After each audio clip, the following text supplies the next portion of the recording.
Hi everyone, నేను మీ Shalini. Welcome back to my channel మధ్య తరగతి ప్రయాణం. ఈరోజు మన రెసిపీలో పోహాతో వడలు. మరి దీన్ని ఎలా తయారు చేయాలో లేట్ చేయకుండా చూసేద్దాం పదండి.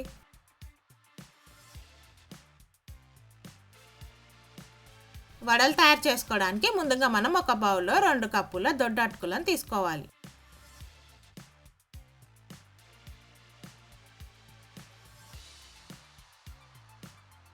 అటుకులను ఇప్పుడు మనం 2 సార్లు వాటర్ వేసుకొని వాష్ చేసుకోవాలి.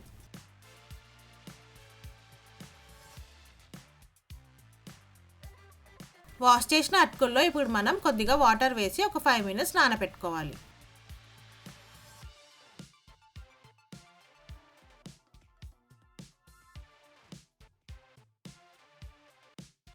ఐదు నిమిషాలు అటుకులు నానే వరకు ఇప్పుడు మనం ఒక మిక్సీ జార్లో 4 పచ్చిమిరపకాయ ముక్కలు, కొద్దిగా అల్లం, కొద్దిగా వెల్లుల్లి, 1 స్పూన్ జీలకర్ర వేసుకొని మెత్తని పేస్ట్లా గ్రైండ్ చేసుకోవాలి. ఇలా నేను వీడియోలో చూపించిన విధంగా గ్రైండ్ చేసుకుంటే సరిపోతుంది.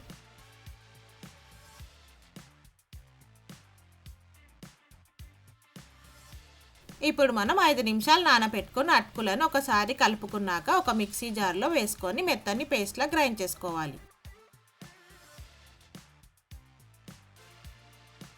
మనం అటుకులను గ్రైండ్ చేసేటప్పుడు కావాలంటే కొద్దిగా వాటర్ యాడ్ చేసుకొని మెత్తని పేస్ట్లా చేసుకోవాలి.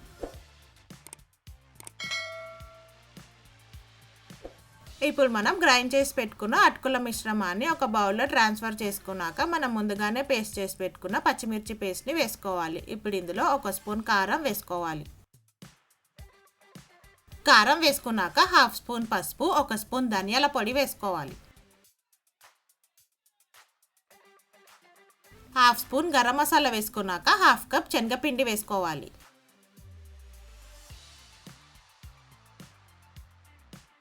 చివరిగా మీ రుచికి సరిపడిన ఉప్పు వేసుకొని మొత్తం అంతా కలిసేలా కలుపుకోవాలి.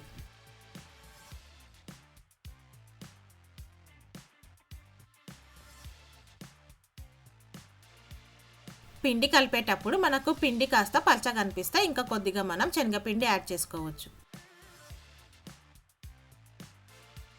ఇలా నేను వీడియోలో చూపించిన విధంగా కలుపుకున్నాక ఇప్పుడు మనం చేతికి కొద్దిగా ఆయిల్ వేసుకొని చిన్న పిండి ముద్దను తీసుకొని వడ షేప్ లాగా చేసుకోవాలి.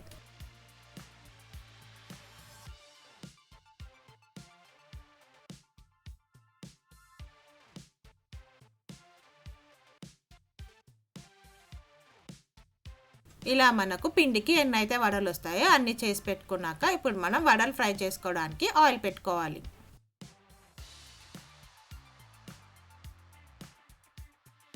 ఆయిల్ వేడెక్కాక స్టవ్ మీడియం ఫ్లేమ్లో పెట్టుకొని మనం చేసుకున్న వడలను ఒక్కొక్కటిగా వేసుకోవాలి.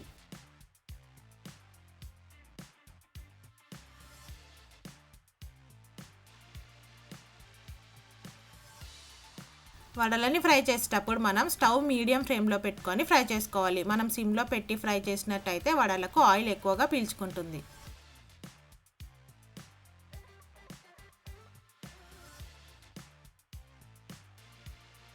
వడలను మనం 2 పక్కల టర్న్ చేసుకొని ఫ్రై చేసుకున్నాక మంచి కలర్ వచ్చాక తీసుకుంటే మనకు పోహా వడలు రెడీ అవుతాయి. మరి ఇంకెందుకు ఆలస్యం ఫ్రెండ్స్, మీరు కూడా ఈ పోహా వడలను ఒకసారి ట్రై చేసి మీకు ఎలా వచ్చిందో నాకు కమెంట్ సెక్షన్లో మెన్షన్ చేయండి. ఈ రెసిపీ కనుక మీకు నచ్చినట్టయితే లైక్, షేర్ మరియు సబ్స్క్రైబ్ చేయండి. ఓకే ఫ్రెండ్స్, మరి రేపు ఒక మంచి రెసిపీతో మళ్ళీ కలుద్దాం. Stay safe and please don't forget to wear a mask. Thank you for watching. Bye bye.